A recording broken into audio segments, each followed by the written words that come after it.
First Contact Protocol Failure. The Galactic Council's Department of Species Integration had never experienced a failure of first contact protocols in its 12,000 years of existence. Every species had been carefully monitored, guided, and introduced to the galactic community at precisely the right moment in their development. Until the humans. Obviously, it had to be the humans.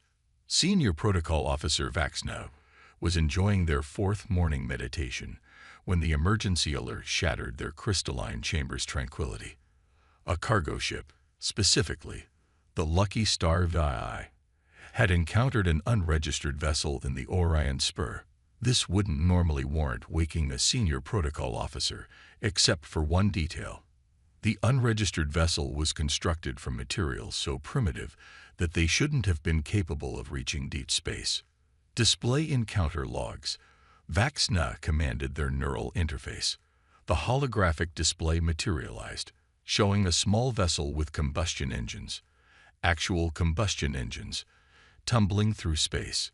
The ship's markings read Shanghai Spirit, Commercial Transport B. Vaxna's secondary hearts nearly stopped. This couldn't be happening. They activated their emergency link to the Council. Code Violet. We have an unmonitored spacefaring species. I repeat, Code Violet. Within minutes, the Council's emergency chamber filled with the galaxy's highest-ranking officials. High Counselor Zix Theta, their bioluminescent patterns displaying clear distress, took the central podium. Report. The species calls themselves humans. Vaxna began, their voice modulator barely containing their anxiety. They appear to have achieved space travel using, and I apologize for causing distress, chemical rockets. The chamber erupted in horrified whispers.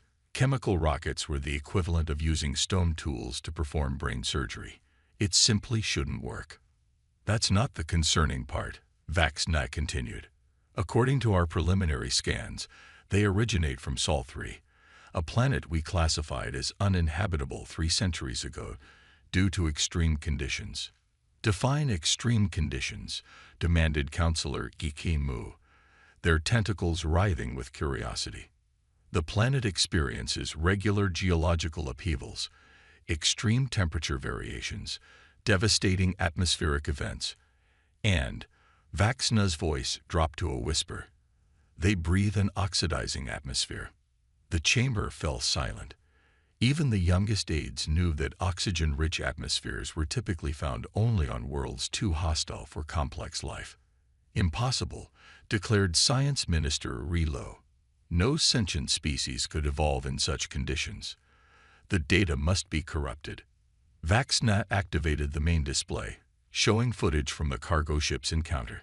The human vessel's captain was attempting communication, not in the standard galactic frequencies, but through something called radio waves. The translation matrix was struggling, but fragments came through. This is Captain Sarah Chen of the Shanghai Spirit requesting assistance.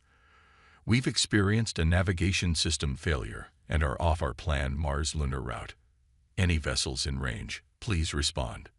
They were traveling between worlds in their system, Vaxna explained, using their primitive technology, voluntarily. And according to their transmissions, they have multiple space stations and colonies. High Counselor Zix Theta's bioluminescence shifted to the pale green of deep concern. How did we miss this? How did an entire species achieve space travel without our knowledge? Because, Vaxna said, pulling up the original planetary survey, we classified their world as too hostile for intelligent life to evolve. The survey team reported, and I quote, this world experiences regular ice ages, has active volcanic systems, contains large predatory species, and maintains oxygen levels that would cause spontaneous combustion on most worlds. Mark as uninhabitable and proceed to next survey target. And yet they not only survived but thrived, mused Counselor Mu. What are their current technological capabilities? Vaxna displayed the analysis. They've mastered atomic power, begun quantum computing development, and are experimenting with AI, all while using technology that by our standards shouldn't work. They've achieved this in roughly 300 years since their Industrial Revolution. 300 years. Science Minister Relo's exoskeleton crackled in shock.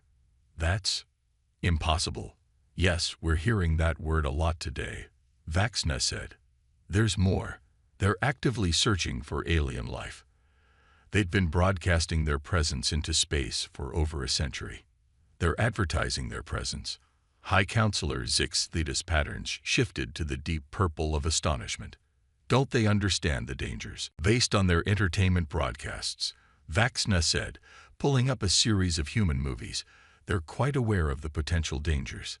They simply decided that making contact was worth the risk. The council chamber erupted in confused discussions. Species integration had protocols for every conceivable first contact scenario, except, apparently, for a species that achieved space travel through sheer determination and what appeared to be a complete disregard for conventional limitations. What do they want? Asked Counselor Gikemu. Vaxna displayed the ongoing translations of human broadcasts. To explore, to learn, to, in their words, boldly go where no one has gone before. They seem to view the deadly conditions of space as a challenge to overcome rather than a barrier. High Counselor Zix Theta raised all four appendages for silence. We need to make a decision. The protocols have failed. This species has already achieved space travel. They're actively exploring. And now they've encountered one of our vessels. We cannot hide our existence any longer. Perhaps, Vaxna suggested, it's time to admit that our protocols, like our planetary classification system, may need updating. These humans have survived conditions we deemed impossible, achieved space travel through methods we considered impractical, and developed faster than any species we've encountered. Are you suggesting we simply abandon millennia of careful species integration protocols? I'm suggesting, Vaxna said, displaying an image of Earth with its swirling clouds, blue oceans, and impossible oxygen atmosphere, that we might have something to learn from a species that looked at the deadly vacuum of space and decided to explore it using controlled explosions. The council chamber fell silent again, but this time it was a different kind of silence, the kind that comes when an entire civilization realizes it might need to reevaluate its fundamental assumptions. Very well, High Counselor Zix Theta declared. Initiate emergency contact protocols and update the species classification system. It seems we need a new category for species that evolve on Deathworlds and consider it normal. As the Council dispersed to prepare for humanity's official introduction to galactic society, Vaxna couldn't help but wonder what other surprises these humans would bring. One thing was certain, the galaxy was about to become a much more interesting place. The paradox species. Chief Cynobiologist Lyraxu stared at their research displays until all four of their eyes hurt. The data couldn't be right. Yet after 3 months of studying humans, every new discovery only made things more confusing. Play observation log 47B, they commanded.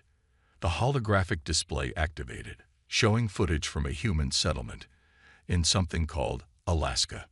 A human female was swimming in water so cold it would paralyze most species. For fun. Computer. Confirm temperature reading. Temperature of water body. 1.7 degrees Celsius.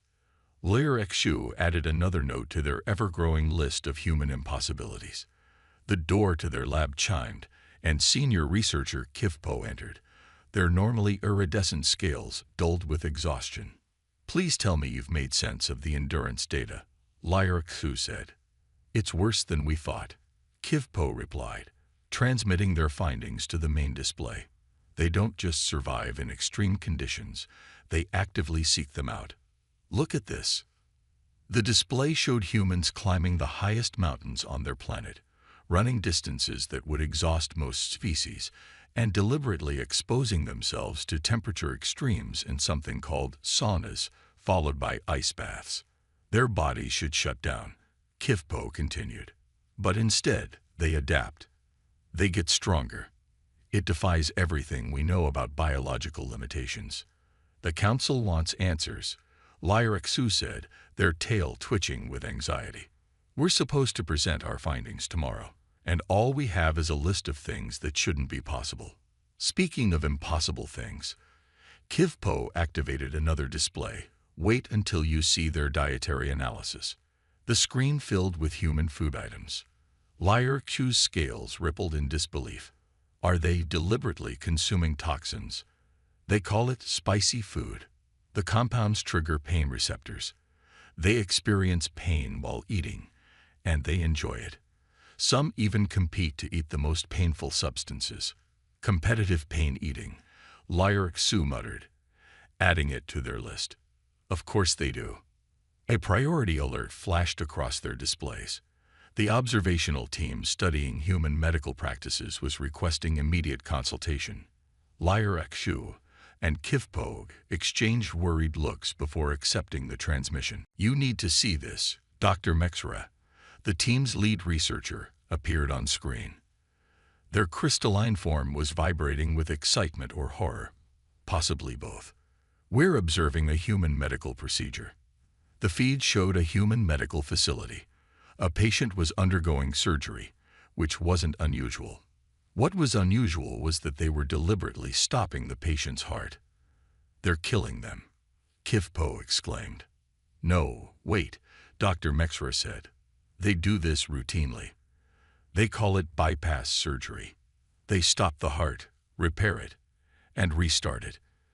The patients survive. Often, they're walking within days. HFY's primary brain nearly shut down from trying to process this. They treat death as a temporary inconvenience. That's not all, Dr. Mexra continued. Their medical practices, they deliberately break bones to make them heal stronger. They transplant organs between bodies. They've even started experimenting with editing their own genetic code. Have they no sense of self-preservation? HFY wondered. Oh, they do, Dr. Mexra replied. They're just selective about when to apply it. Look at this. The display showed a human running into a burning building. To save a small animal, the human emerged with minor burns, received medical treatment, and according to the notes, expressed willingness to do it again. They calculate risk differently than any species we've studied, HFY realized. They don't avoid danger, they evaluate whether facing it serves a purpose they deem worthy. The council won't like this, HFY said. A species that routinely defies death for altruistic reasons, that treats lethal environments as challenges, that deliberately consumes pain-inducing substances for pleasure. They don't fit any of our behavior models. HFY was about to respond when another alert demanded their attention. The linguistics team had completed their analysis of human languages and culture. No, HFY whispered, reading the report. This can't be right. They have over 7,000 languages, and their primary entertainment involves imagining scenarios that haven't happened. HFY added, scanning the data. They call it fiction.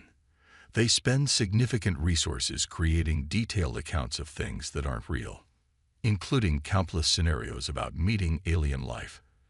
Dr. Mexra noted, they've been imagining us long before they knew we existed. HFY stared at their impossible data, their impossible observations, and their list of impossible human behaviors. In a few hours, they would have to present this to the council and somehow make them understand that everything they thought they knew about species development might be wrong. Perhaps, they said slowly, we've been asking the wrong questions. We keep trying to understand how humans survive in conditions that should kill them.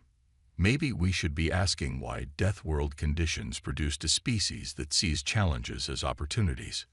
You think their environment shaped more than their physical capabilities? HFY asked. Look at the pattern. HFY gestured at their collected data. They survived on a world that constantly tried to kill them, not by becoming harder to kill, but by becoming harder to stop. They don't just adapt to survive. They adapt to thrive. They see obstacles as puzzles to solve, not barriers to avoid. The council won't know what to do with this information, Dr. Mexra warned. The council will have to adapt, Lyra-Xu said, beginning to organize their presentation, just like the humans would. As they prepared for their report, a new alert caught their attention. A human expedition had just requested permission to study the gas giants in their system, using ships that by galactic standards were barely more than pressurized metal boxes. Lyra-Xu added it to their presentation under a new heading: Humanity, the species that refuses to accept impossible as an answer. Tomorrow would be interesting. The council would demand explanations, and all Lyra-Xu could offer was evidence that humans were, by their very nature, inexplicable. But maybe that was the point. Maybe humanity's greatest strength wasn't their physical adaptability, but their stubborn refusal to accept limitations, even the ones that should be fundamental laws of nature. The question wasn't how humans survived on a death world. The question was, what would they do now that they had an entire galaxy to explore? Looking at their data, Lyra-Xu suspected the answer was whatever they decided was worth doing, regardless of whether anyone else thought it was possible. The war nobody wanted. Supreme Commander Drax Vin of the Krell Dominion had made a terrible mistake. In their defense, it had seemed like a logical decision at the time. The humans occupied valuable territory. Their defenses appeared primitive, and their weapons relied on chemical propulsion and nuclear fission, practically Stone Age technology by galactic standards. The invasion was supposed to last 6 hours. That was 3 months ago. Status report, Drax Vin demanded, their chitinous armor clicking nervously as they paced the command center. We've lost contact with Battle Group 7. Strategic analyst Mex Kroll reported, their sensor stalks drooping. They were ambushed using. Sir, you're not going to believe this. Try me. I stopped being surprised by human tactics. They filled their asteroid mines with something called industrial waste products and turned them into improvised missiles. The humans are literally throwing their garbage at us. Successfully. Drax Vin's mandibles twitched. Of course they were, because that's what humans did. They took perfectly reasonable assumptions about warfare and turned them inside out. The display showed another Krell cruiser falling to what appeared to be a repurposed cargo ship. The humans had stripped its hull, filled it with mining explosives, and somehow convinced their primitive AI to pilot it as a guided missile. How many ships have we lost to their suicide drones?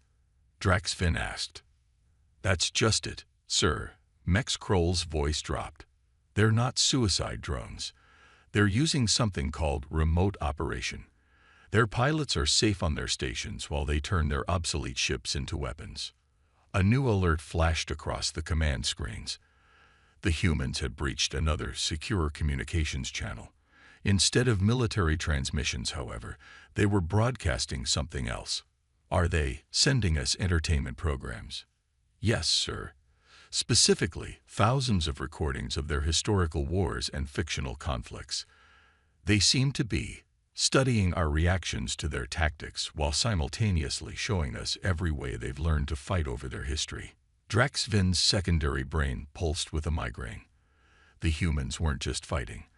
They were teaching themselves how to fight better by watching the Krell respond to their strategies. Sir, Communications Officer Vextal interrupted. The Galactic Council is requesting an emergency session. Apparently, the humans have filed a formal complaint, not about the invasion, but about our inefficient waste management practices during combat. They're critiquing our environmental impact during a war. Yes, sir. They've attached a 70-page document outlining more sustainable methods of interstellar warfare, including suggestions for recycling destroyed ships and minimizing orbital debris. Drax Vin collapsed into their command chair. In 3 months, the humans had not only survived an invasion by a technologically superior force, they were trying to improve their enemy's operational efficiency. Display tactical overview, they ordered. The holographic map showed the current state of the conflict. It was, to put it mildly, not going according to plan. The humans had converted their orbital refineries into weapon factories, turned their mining ships into warships, and were using their commercial vessels' cargo teleporters, which weren't supposed to work on living matter, to board Krell ships by beaming over soldiers in environmental suits. "Sir," Mex Krull said, "you should see this analysis of their ground combat tactics." The display showed human soldiers using their planet's varying terrain and climate zones as weapons. They were fighting in environments that should have been lethal to both sides, yet the humans moved through Arctic winds and desert heat like they were taking a pleasant stroll. How do they keep adapting so quickly? Drax Vin wondered aloud. According to our cultural analysis, a junior researcher offered, they have vast libraries of what they call science fiction. They'd been imagining and solving scenarios like this for centuries. When we invaded, they already had thousands of theoretical responses prepared. They're just implementing their stories. A new message flashed across the command screen. The humans were offering terms for peace. Drax Vin read them with mounting disbelief. They want to trade. Yes, sir. They're proposing a technological and cultural exchange. They're particularly interested in our quantum drive technology. In return, they're offering. What could they possibly offer us? Innovation consulting.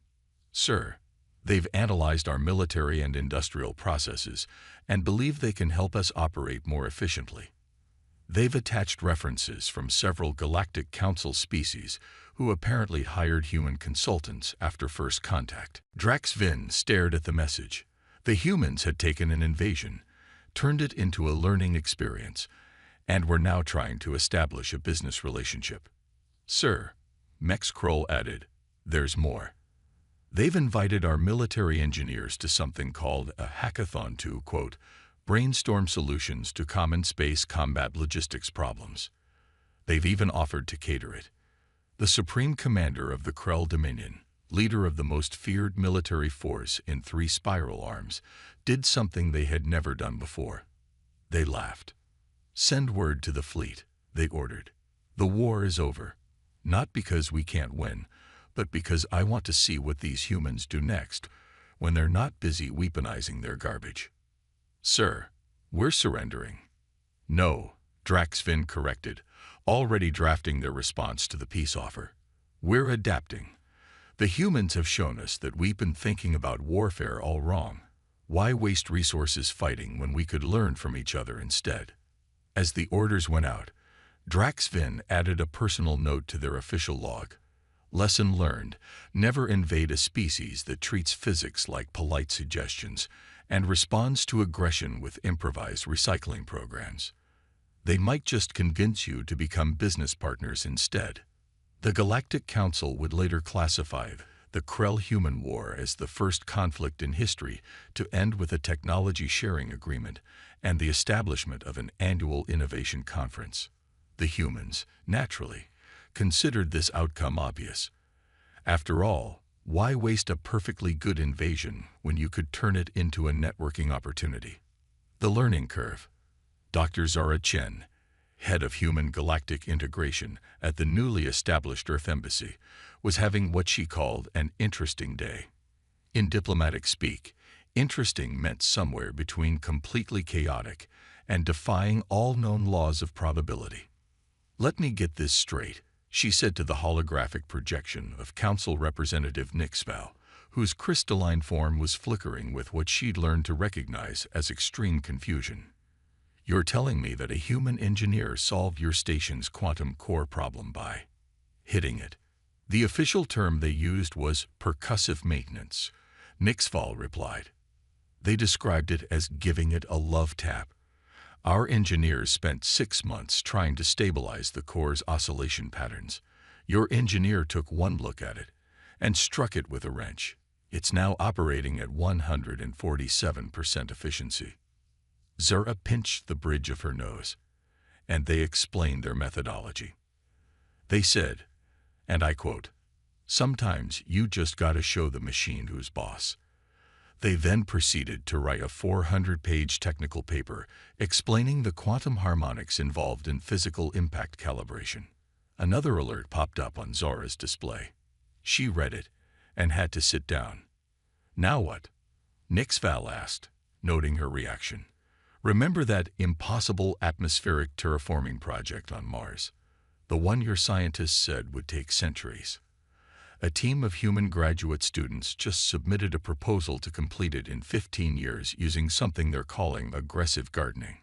Aggressive gardening? They want to genetically modify Earth's most resilient plants to survive on Mars, basically jump-starting an entire ecosystem. Their proposal includes using cacti as atmospheric processors and something called super moss for oxygen generation. That's not how terraforming works. Tell that to the moss, Zara replied, scanning the proposal. They've already run successful tests in their university's lab. Speaking of which, we need to talk about human educational institutions. Nixval's crystalline form dimmed slightly. The incident at MIT. 3 of them, actually. In the past week alone, their quantum physics department has accidentally discovered 2 new dimensions and what they think might be a pocket universe in their coffee maker. Their engineering students are still insisting it was just a senior prank gone wrong. The truth was, humanity's integration into galactic society was proceeding both better and worse than anyone had predicted. Better, because humans were solving problems that had stumped the galaxy's finest minds for centuries. Worse, because they were doing it in ways that made absolutely no sense to anyone else. The Council is concerned, Nixval said carefully. Your species has already revolutionized 6 different fields of science, and you've only had access to our technology for 8 months. 7 fields, Zara corrected. The medical students at Johns Hopkins just figured out how to reverse cellular degradation using modified food preservatives. They got the idea from a frozen pizza. That's not possible. You might want to stop using that word around humans. We tend to take it as a challenge. Another alert demanded Zora's attention. This one made her laugh out loud. What is it now? Nixval asked, dreading the answer. A human chef just won your species' most prestigious culinary award by combining your traditional crystal growth techniques with Earth cooking methods. They created what they're calling quantum cuisine. Apparently, it exists in multiple flavor states simultaneously until you taste it. But our molecular gastronomy is based on precise quantum manipulation. It takes years to master the basic principles. They said they got the idea from making Jell-O. Nixval's form flickered rapidly, the crystalline equivalent of a sigh. The Council needs answers, Dr. Chen. How do we integrate a species that keeps solving impossible problems with solutions that shouldn't work? Zara thought about humanity's brief but explosive entry into galactic society. In less than a year, humans had revolutionized everything from quantum physics to cuisine, usually by accident, often while trying to do something else entirely. I think, she said carefully, you're approaching this from the wrong direction. You keep expecting us to learn how things are supposed to work in the galaxy, but that's not how humans operate. We don't adapt to systems. We make systems adapt to us. That's not how progress works. No, that's not how progress has worked so far. But consider this. Your civilization has been stable for 12,000 years. In that time, you've made incredible advances, but always along predictable paths. Humans, on the other hand, went from horse-drawn carriages to space travel in less than 3 centuries. Because you're reckless. Because we're innovative, Zara corrected. We don't see limitations. We see possibilities. When you tell us something's impossible, we don't accept it. We ask why, and then try to prove it possible anyway. A final alert appeared on her screen. She read it and smiled. Case in point, remember that impossible faster-than-light communication problem your scientists have been working on? A team of human teenagers just solved it. They were trying to figure out how to reduce lag in online gaming. They didn't know it was supposed to be impossible, so they just did it. Nixval's form had gone almost completely transparent, a sign of complete cognitive overload. The Council will need time to process this. Take all the time you need, Zora said. Just be prepared for humans to solve 3 more impossible problems while you're thinking about it. probably by accident, possibly while trying to make better coffee. As Nixval's hologram faded, Zara looked at her schedule for the rest of the day. She had meetings with human scientists who'd accidentally discovered new laws of physics, engineers who'd revolutionized space travel while trying to build better mining equipment, and a chef who wanted to patent a dessert that existed in quantum superposition. Just another interesting day in human galactic relations. Reclassification. The Grand Archives of the Galactic Council, a vast crystalline structure containing the accumulated knowledge of 100,000 species, was experiencing something unprecedented, a complete reorganization. Chief Archivist Tylra floated through the quantum-encoded data streams, their energy form pulsing with a mixture of exhaustion and excitement. After a year of studying humanity, the Council had finally admitted that their entire species classification system needed to be rebuilt from the ground up. "Display latest human achievement log," they commanded. The holographic display materialized, showing a seemingly endless list of what the humans had accomplished in their first year of galactic integration. Each entry defied conventional wisdom in new and increasingly absurd ways. Incoming transmission from the Council, their assistant announced. High Counselor Zix Theta's form materialized, their bioluminescence pattern showing clear signs of stress. "Please tell me you've made progress on the reclassification protocol." "Define progress." Tylra replied cautiously. "I've had to create 17 new categories just to account for human problem-solving methodologies. They keep invalidating our existing frameworks." "Show me." The display shifted to show the new classification system.